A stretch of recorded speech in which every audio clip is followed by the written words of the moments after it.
It's good to hear it, and it's good to say it, especially to those closest to us. And that is, of course, the words, "I love you." It's good to be told that you're loved. And it's good when you mean it, to say it. I love you. But of course, we know, and we've known since we were kids, it's one of the first things we know. We know that love means more than saying it. Love means more than words. I think of my boy, Peter, he knows this. Whenever he feels like he's going to get in trouble, maybe he's been acting up a little bit, which happens, only about 15, 20 times a day. He'll try and cut things off at the pass. He'll try and diffuse the situation, and he'll come up to me and say, "I love you, Dad. I love you, Dad." When he keeps saying, "I love you," you know he's done something really bad. "I love you, Dad. I love you, Dad." He knows, in his own way, that love and behavior are connected. "I love you, Dad. I don't want to get in trouble." You learn this as a teenager or junior high sometimes. Puppy love, it's one of the lessons of puppy love. That love means more than words. Remember, I had a girlfriend in high school. She was lovely, lovely girl. "I love you." Oh, it's great to hear. Goodness gracious, somebody other than your mom telling you, "I love you." Well, then I saw her at the movies with another guy, a friend in the class, I learned right then and there that just because someone says, "I love you," sometimes that doesn't mean much. Grown up now, mature, supposedly I am a married man, I know that love means taking the trash out on a consistent basis. Means all those wonderful, beautiful, lovely things, but it means also remembering that Tuesday is trash day. It means being at home. It means doing what your family needs you to do, what your wife needs you to do. The honeydew list is a document of love, Married men know that, right? This is a truth that I'm talking about, right? It's truth, as I said, that even kids know, "I love you, Dad. I love you, Dad." We know that love, genuine love, is manifest in action, in loyalty. We know that obedience is the measure of love. Love is the origin of action and the origin of obedience, the origin of loyalty. But loyalty, action, and obedience are the measures of real love. Without those things, it's not really love. It's more like a lie. That's just the way it is. And if this is true for Pete, if this is true for high school boyfriends and girlfriends, and for husbands and wives, and strangers and neighbors, then it's true for God. It's true in our life with God, our relationship with Him. This really is the very, very simple lesson of the gospel today. This is what Jesus means, very simply. when he says, keep my commandments. If ye love me, he said, keep my commandments. He's saying what God has always said, since the Garden of Eden. He said it in the desert to the Israelites. My favorite way God put it in Deuteronomy, where he just gave the Israelites the law, and he said these words of the commandments. Put them in your heart, he said. Put them in your heart. There's something deep, primeval, and true about saying you love someone and living it. That's a connection that cannot be broken. And if it's true for me in my life with my kids and my wife, it's true for me in my life with God. If you love me, keep my commandments. Now, we know what those commandments are. Read Matthew's Gospel. The least of these, my brethren. Read what he said about enemies and loving them. Read what he said about the poor. Read what he said about tax collectors and sinners. Read what he said about holiness. To be obedient to Christ, to keep the commandments,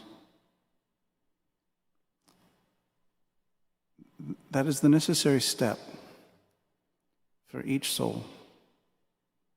If a person wants to deepen his or her knowledge of God, relationship of God, life in God,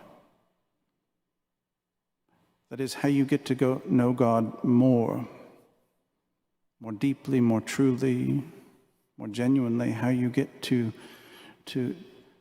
be closer to Him is through the doorway of obedience. Again, this is the simple lesson of this passage.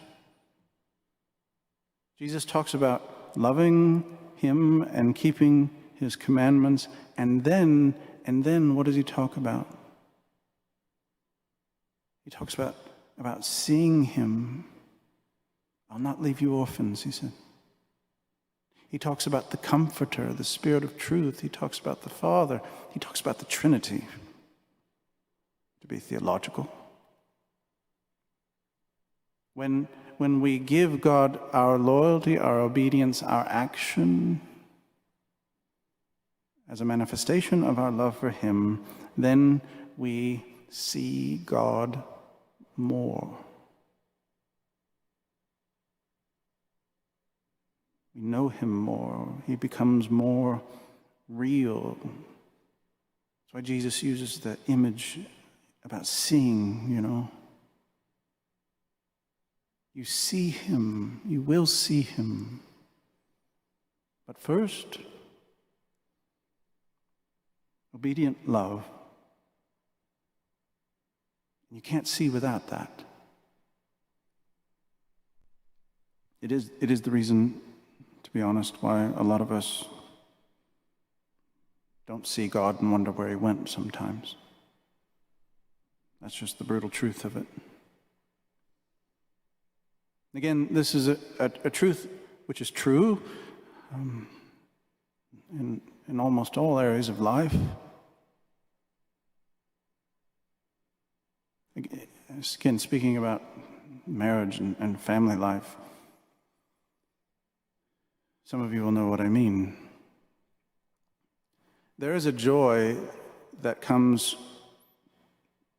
to a father or to a mother It's a random experience. It's beautiful when it happens, when you look around at your family and you just recognize how beautiful they are.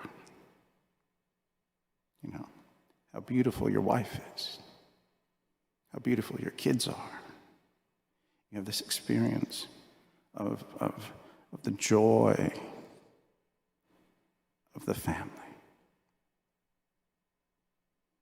You couldn't have had that experience had you not put the work in, had you not been faithful, had you not been loyal, had you not kept the commandments of the holiness of the family. And that's a joy, that's an experience more pure, more lovely than anything I could have even imagined to ask for. But that is an experience which has come only on the other side of the vows, on the other side of the work, you know. This is kind of like what Jesus is saying when he says, you know, if you keep my commandments, if you love me and you keep my commandments, you will see. You'll see, you know. You'll experience the Comforter. This is true in family life. It's true in friendship, you know. Obedient love in all things prepares us for a deeper experience. A deeper experience in marriage, a deeper experience in friendship, a deeper experience with God. And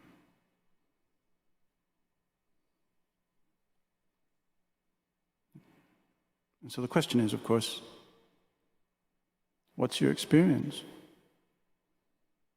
And then what's your obedience? Now, this isn't the answer to all the problems and all the joys of life, but that's one of them. And so I think the question is to talk about our life with God is how has Jesus changed you? Now, I don't mean this in psychological terms, or I'm not talking about emotions. That is, what I mean is, how has Jesus changed your behavior? What have you done differently because you love him? What changes have you made in your life because you love him? Only you know the answers to those questions. I can't push you. But to see him, to know God, really, it first comes by way of obedient love. That's just the truth.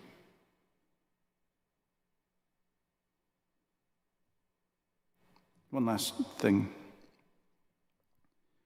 I'm struck, I've always been struck when I read these latter chapters of John's Gospel, of the context in which Jesus talks about courage and love. It's at night.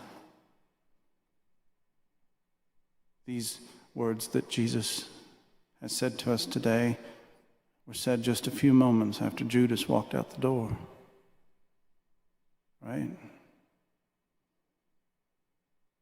He's about to be arrested and crucified. What that tells me, I think, is that God will ask the most from us when the most is needed. God will ask sacrifice from us when sacrifice is needed not when it's easy. It's easy to say I love you on your wedding day when everybody's there to throw you a party. But as any married person knows, as any friend of a friend knows, love is tested later.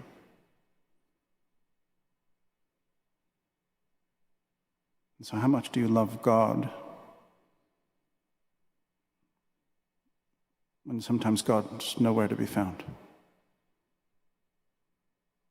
If you love me, keep my commandments, and you will see.